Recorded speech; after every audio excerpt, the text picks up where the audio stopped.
Luz. Simplemente con apretar un interruptor. Algo tan básico y cotidiano en nuestras vidas con lo que llevamos viviendo desde que nacimos. Algo impensable hace menos de 150 años antes de que al físico Joseph Wilson Swan se le encendiera la bombilla y encendiese las de los demás.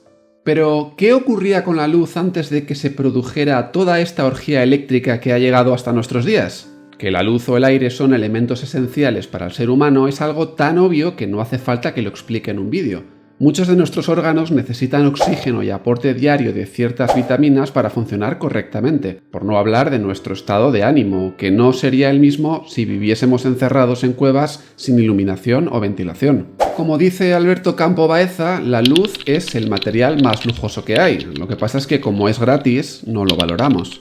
Esta incesante búsqueda por introducir luz en nuestros edificios es compartida en casi todas las culturas y ocurre lo mismo en Oriente. Como trata de explicar Junichiro Tanizaki en El elogio de la sombra, la belleza nipona no reside exclusivamente en la luz o en los elementos brillantes. En Japón, la sombra pierde ese matiz negativo y es considerada como un elemento más de belleza. Curiosamente, en el Imperio del Sol naciente, la luz habla más de las sombras que genera que de los objetos que ilumina. En la cultura japonesa existe una preocupación de velar todo con una ligera y difusa penumbra de manera que no podamos discernir el límite. En los templos sintoístas, construidos hace cientos de años, los propios aleros de sus tejados se encargan de proyectar una profunda sombra que oculta su estructura a ojos de los visitantes. Por eso no es de extrañar que el comienzo de la vivienda tradicional japonesa sea precisamente por el tejado. Después de haber establecido un perímetro sobre el cual va a desarrollarse la construcción, es necesario un enorme quitasol ubicando las habitaciones bajo ese crepúsculo artificial. La belleza en las habitaciones japonesas reside en el propio contraste generado por la opacidad de las paredes del papel de arroz al paso del sol. La luz indirecta es la encargada de penetrar por las finas láminas de las puertas tradicionales para iluminar el resto de las estancias, prohibiendo su entrada en la habitación a la que proviene directamente del sol. Y no contentos con ese brillo, bañaban las paredes en oro, potenciando esa iluminación cálida imposible de encontrar en otras culturas. El oro refleja la luz sin perder el brillo ambiental, al contrario que el resto de metales existentes. Pero, ¡ay amigo! ¿Qué ha sido de estos conceptos tan sutiles en una metrópoli como Tokio en la que el progreso y la tecnología van juntos de la mano? Donde la luz ha sido relegada y obligada a prostituirse en carteles publicitarios de neón para que astutos comerciantes nos vendan sus productos en la caótica noche japonesa. Una ciudad en la que, por cierto, sus habitantes esperan a la sombra cuando quieren cruzar la calle, aguantando a que se ponga verde el semáforo, mientras los más atrevidos caminan bajo sombrillas, huyendo del suave sol de primavera.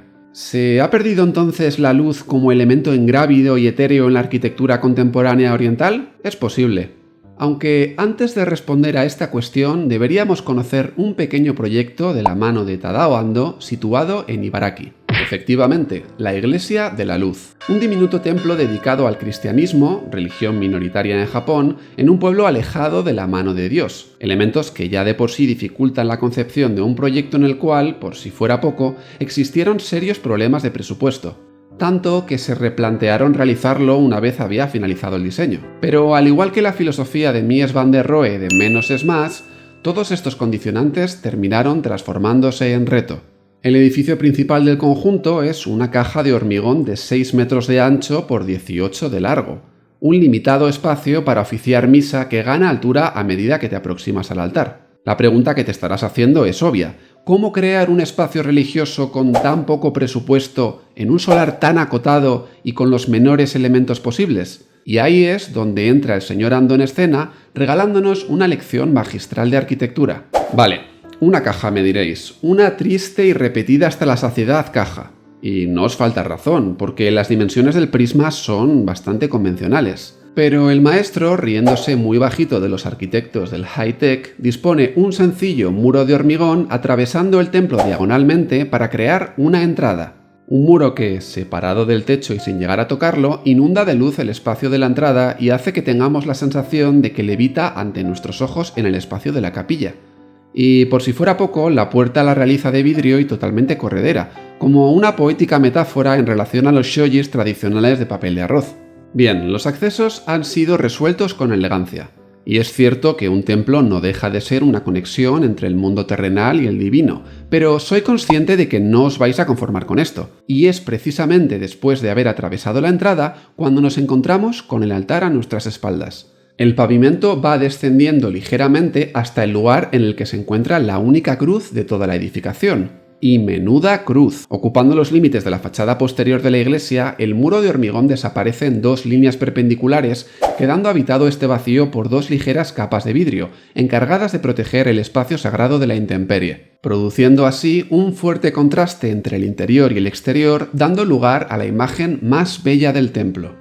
La oscuridad existente en la capilla hace que, pese a la naturaleza transparente del vidrio, no seamos capaces de ver el exterior, y todo lo que llegue a nuestros ojos sea una brillante luz, quedando oculto el paisaje posterior.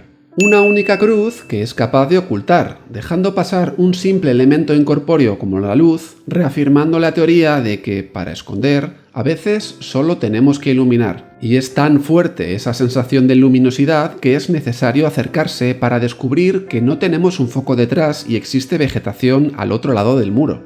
Con una simple perforación en la piedra, Tadao Ando ha sido capaz de ocultar lo visible y de mostrar lo invisible. Incluso los bancos de madera, que forman parte del único mobiliario existente en la sala, están realizados con los andamios que un día sirvieron al personal de obra durante la construcción de la iglesia. Eso sí, siendo reutilizados tras una buena capa de pintura negra. El color, o mejor dicho, la falta del mismo, produce un camino al altar en el que pasamos de la oscuridad a la luz como una alegoría bíblica donde los pecadores son redimidos de sus faltas terrenales para ingresar en el mundo sagrado, abandonando todos los bienes materiales. No, ya ves que no son necesarios presupuestos desorbitados para realizar un buen proyecto. Tampoco adornos ni paredes bañadas en oro, ni siquiera recargar el espacio interior de imágenes sagradas para construir una delicada iglesia. Solo es necesario luz.